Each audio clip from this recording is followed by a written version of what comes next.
É uma honra estar aqui nessa noite para ministrar diante de uma igreja tão maravilhosa, diante de um povo tão lindo. Vira para a pessoa que está ao seu lado e diz assim para ela: a cruz te fez uma pessoa linda. Fala assim: a cruz te fez uma pessoa linda. Agora você vai completar. Principalmente aos olhos do Pai. Aos olhos do Pai. Você tem liberdade. Você tem liberdade para aplaudir, para adorar.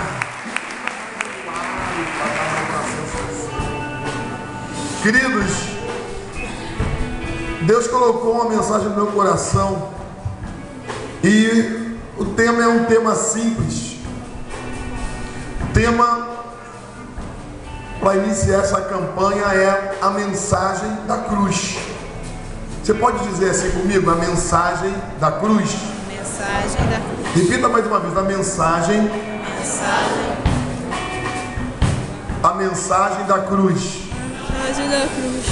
E eu estava orando a Deus, orando, pedindo intimidade com o Senhor, pedindo para estar mais perto do coração do Pai, pedindo para conhecer o coração do Pai. E Deus me deu 3 princípios que estão estabelecidos na cruz. Jesus falou para mim que o momento da cruz é um momento de 3 princípios que nós não podemos esquecer, que nós precisamos vivenciá-los, que nós precisamos digeri-los, que nós precisamos colocar na nossa vida de uma forma que nos marque, sabe, aquela forma que não saia mais de dentro das nossas entranhas. Quantos precisam de um salário maior? Seja sincero, se você não precisar, você não precisa levantar a mão não. Mas quantos necessitam de um salário maior? Pelo menos o dobro, para começar, o dobro. Quantos aqui tem alguém enfermo dentro de casa, ou algum parente, ou algum amigo que precisa de cura física? Amém.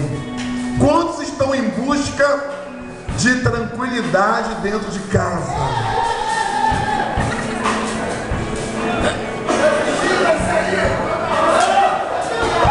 Agarra, em nome de Jesus. Só que nessa noite eu vou deixar para os outros ministrantes ministrar isso sobre a vida de vocês, porque nessa noite eu quero ir mais fundo. Deus falou que a gente vai pegar o caminho inverso.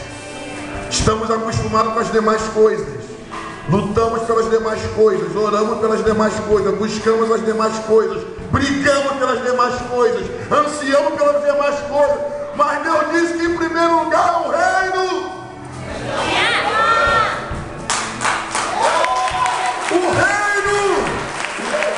O reino de Deus em primeiro lugar. Aí Deus falou para mim 3 princípios. Abra a tua Bíblia lá em Lucas capítulo 23. Você que está anotando, Lucas 23, do versículo 33 ao versículo 52. Lucas capítulo 23, versículo 33 ao versículo 52. Diz assim o Evangelho de Lucas: e quando chegaram ao lugar chamado Gólgota, a caveira, ali o crucificaram, e aos malfeitores um à direita e outro à esquerda. E disse Jesus: Pai, perdoa-lhes, porque não sabem o que fazem. Jesus estava sendo crucificado, e na decorrência da leitura, Jesus estava sendo açoitado. Jesus foi açoitado, foi escarnecido. Diz aqui que os príncipes do povo, que era a liderança religiosa, escarneciam dele. Mas Jesus falou: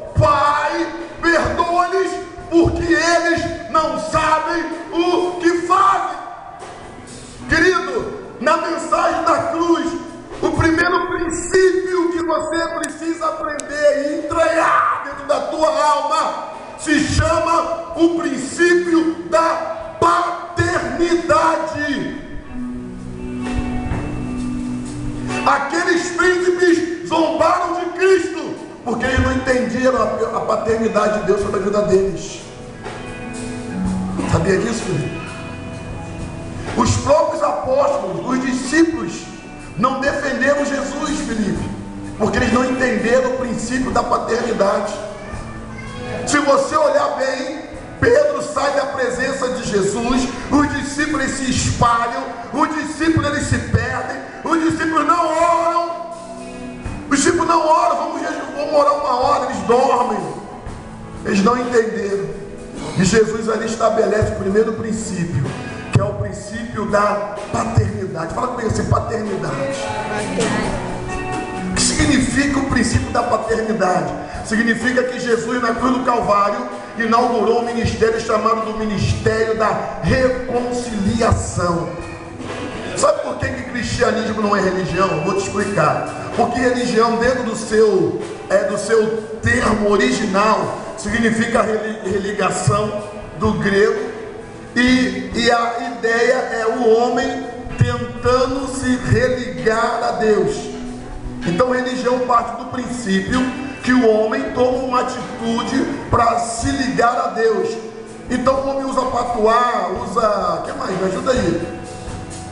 Patuá, usa superstições, porque é tudo para tentar se religar a Deus. Mas é impossível ao homem se ligar a Deus. A cruz do Calvário inaugura o princípio da paternidade. O pai olha e diz assim: eu vou estabelecer uma conexão com aqueles que estão lá embaixo. Eu vou doar o meu próprio filho para estabelecer uma paternidade, porque eles andam desgarrados como ovelhas que não têm pastor. Eles andam como filhos bastardos. Eles andam... Sabe o que é filho bastardo? Vou voltar lá no princípio. Filho bastardo, ele era renegado, ele ficava perdido, ele não tinha direito à herança, ele não participava da mesa. Nós estávamos desgarrados como ovelhas sem pastor, como filhos sem paternidade, sem pai. Então Deus olhou lá de cima e na cruz do Calvário estabeleceu um novo tempo, o tempo da paternidade. Deus olhou, olha só, meus filhos tentam chegar a mim, mas ainda não vão conseguir. Eu, pela cruz do Calvário, vou conceder o acesso. Querido, o princípio de paternidade significa o ministério de reconciliação. Partiu de Deus para a tua vida. Partiu lá do alto para baixo. Partiu do santo para o profano. Partiu dos altos céus para a terra. O princípio de paternidade é o princípio do perdão. Deus resolveu dar acesso ao coração dele, porque Jesus morreu na cruz do Calvário. Deus.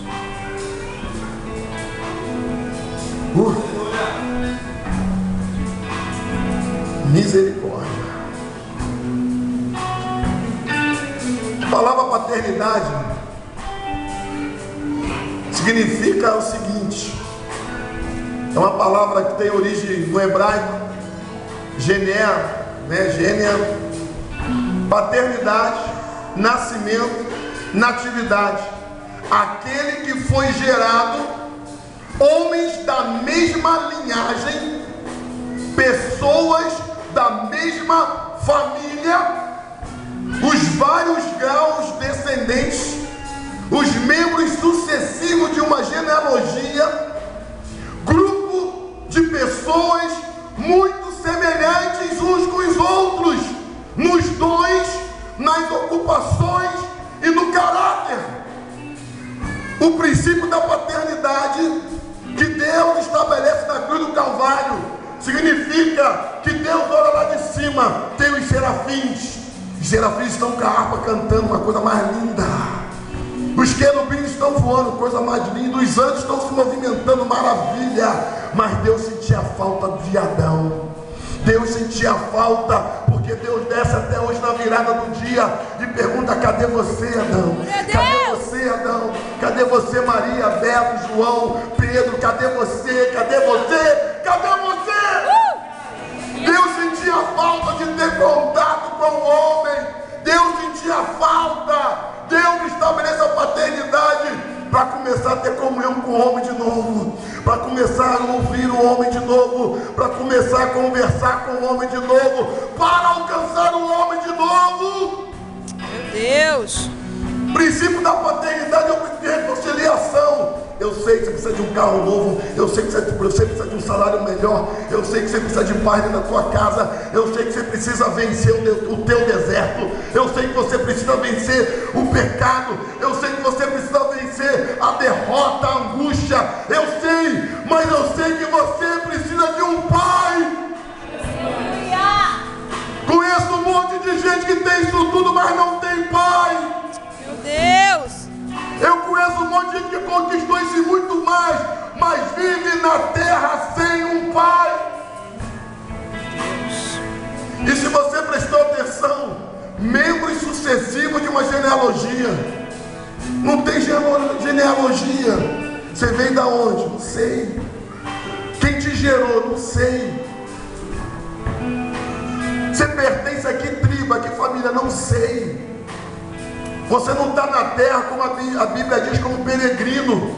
Muitas das vezes estamos na terra perdidos, porque não temos pai. Sem pai estamos perdidos. Não interessa se eu tenho saúde, se eu tenho carro, se eu tenho casa, se eu tenho dólares, não importa. Eu continuo perdido sem o pai. Eu preciso do pai. E a cruz do Calvário estabelece um novo tempo, o tempo da paternidade de Deus na nossa vida. Você pode se expressar. Você pode se expressar. Pode se expressar mais. Pode aplaudir o Senhor, porque o Pai está nesse lugar.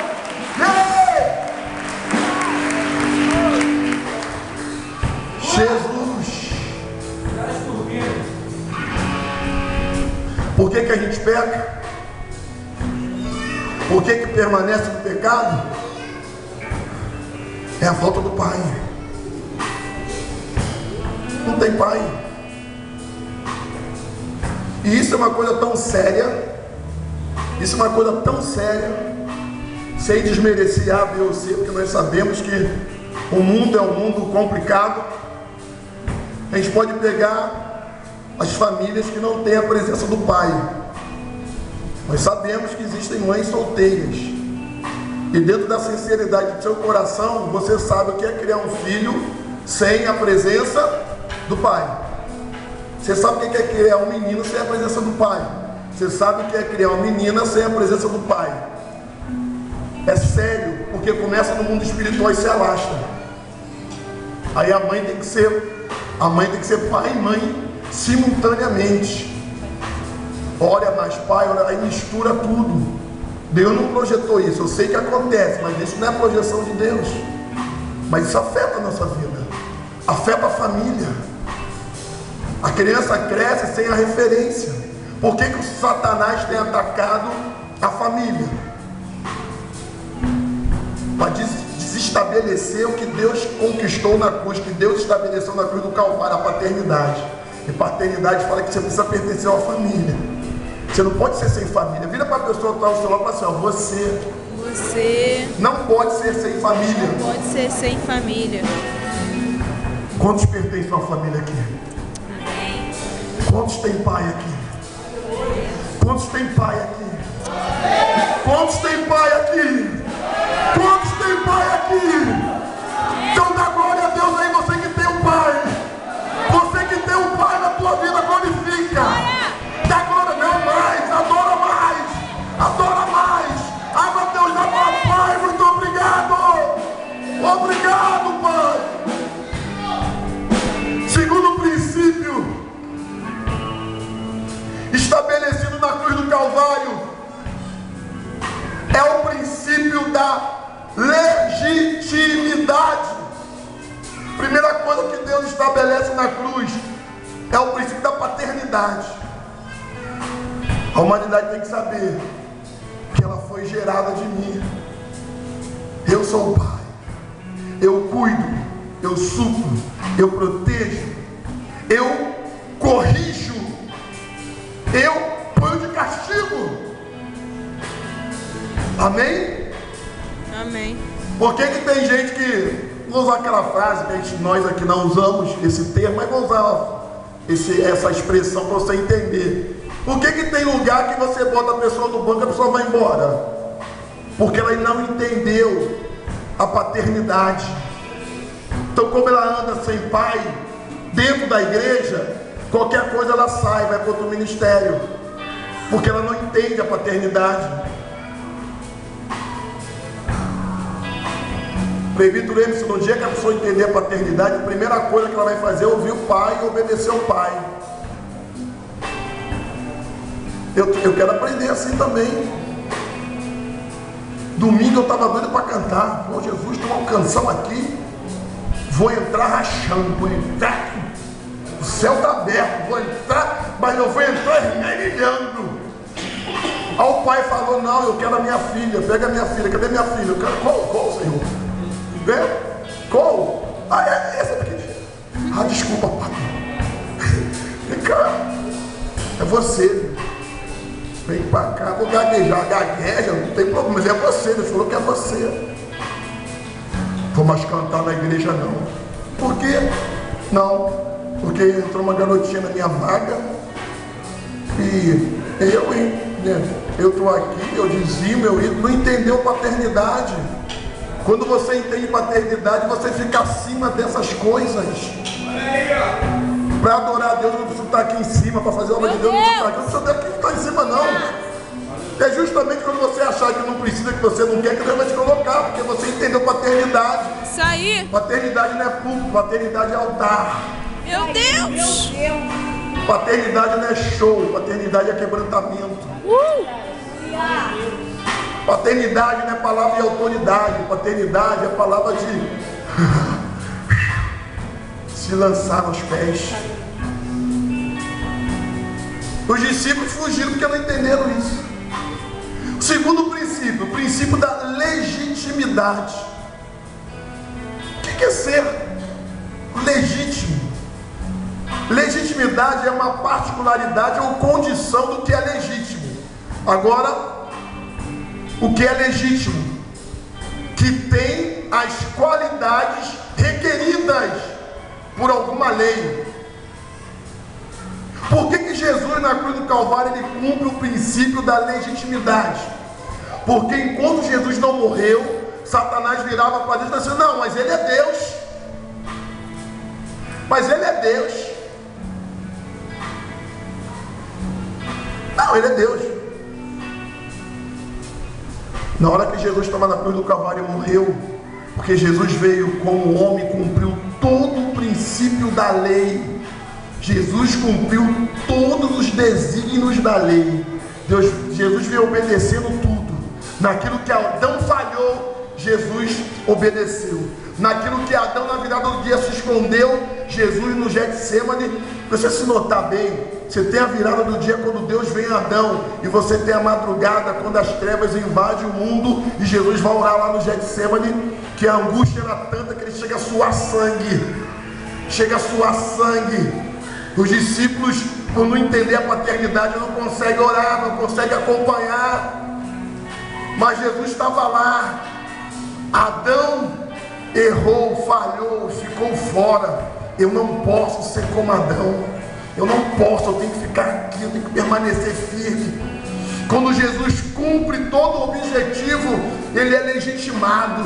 Por que é legitimado? Porque cumpriu todos os desígnios que estavam para que ele cumprisse. Então, querido, o princípio da legitimidade é que a partir de agora,